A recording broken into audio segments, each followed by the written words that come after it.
Monsoon सत्र शुरू ही हुआ था कि राज्यसभा में बड़ा बदलाव देखने को मिला। यहाँ पे ना तो मंत्री परिषद को पसंद आए, ना ही जो है विपक्षी पार्टी को पसंद आए और उनको जो है रिजाइन देना पड़ा जो राज्यसभा के सभापति थे। यानी हम बात कर रहे हैं जगदीप धनखड़ जी के। तो हमारे देश का इस समय जो कह सकते हैं सर्वोच्च दूसरा पद है वो खाली हो चुका है। खाली होने की वजह है कि जो हमारे वाइस प्रेसिडेंट है यानी हमारे उपराष्ट्रपति थे जगदीप धनखड़ जी, उन्होंने अपने पद से इस्तीफा दे दिया। अभी उनका कार्यकाल बाकी था 2 साल का, क्योंकि उन्होंने 2022 में ही तो ज्वाइन किया था। अभी वो 2027 तक वाइस प्रेसिडेंट रहे थे।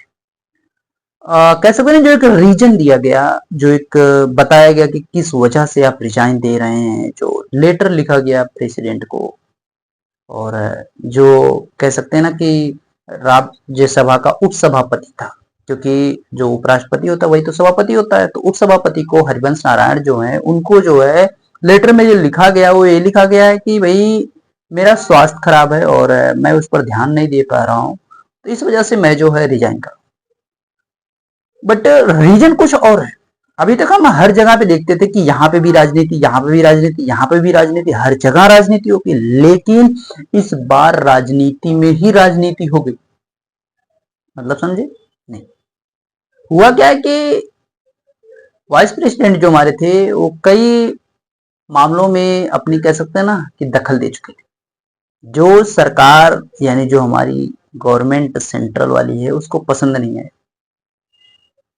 एक अभी वीडियो इस समय काफी चल रहा है जिसमें वो जो हमारे कृषि मंत्री हैं चौहान जी, शिवराज सिंह चौहान, उनसे पूछते हैं कि हमारे किसानों के लिए सरकार का क्या है?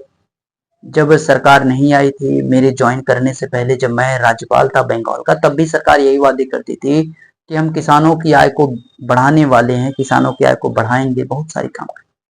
लेकिन मैं तब से अब तक देखते आ रहा हूं कि हर बार किसान केवल रोड पर नजर आते हैं, धरना देते नजर आते हैं। एक तो ये वजह थी कि उन्होंने इस बारे में सवाल पूछा।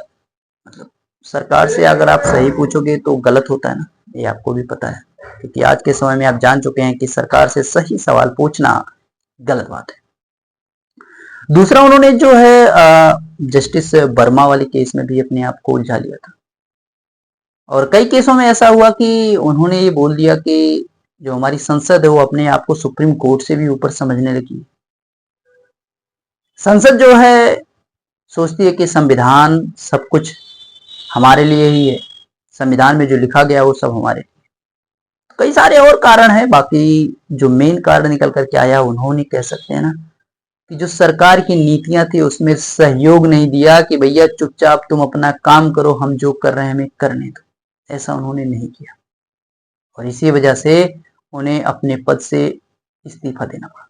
जो उन्होंने वजह बताई, एक बीमार, इतने बीमार नहीं है, एक से एक ऐसे लोग पड़े होते हैं, ठीक है। तो अब आपको आर्टिकल 63 से लेकर के 71 तक याद करना पड़ेगा, क्योंकि 63 वाला कहता है कि भारत देश के लिए एक वाइस प्रेसिडेंट होना चाहिए।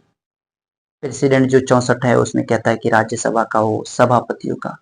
तो इस प्रकार के जो आपके आर्टिकल हैं सारे याद रखिएगा। और उन्होंने जो इस्तीफा दिया है कि उपसभापति को देंगे, वो आपका 71 में दिया गया है, और उसमें उन्होंने जो अपना रीजन बताएगा 71 ए जो है उसमें वो दिया गया है। तो उपराष्ट्रपति से जुड़े हुए जो आपके आर्टिकल्स हैं उनको भी याद रखें, और कुछ चीज जैसे कि कौन ऐसे राष्ट्रपति हैं, उपराष्ट्रपति हैं जो 2 बार उपराष्ट्रपति रहे हैं। तो एक आपके भाई सर्वपल्ली राधाकृष्णन और हामिद अंसारी जी, तो 2 लोग ऐसे रहे हैं जो आपके वाइस प्रेसिडेंट 2 बार रहे हैं। बाकी ये जो राजनीति हुई है इतने बड़े पद को लेकर के, उसके बारे में आप क्या कहना चाह रहे हैं कि देश जा किधर रहा है? कमेंट एक बार जरूर करेंगे। मिलते हैं किसी नेक्स्ट वीडियो में। Thank you.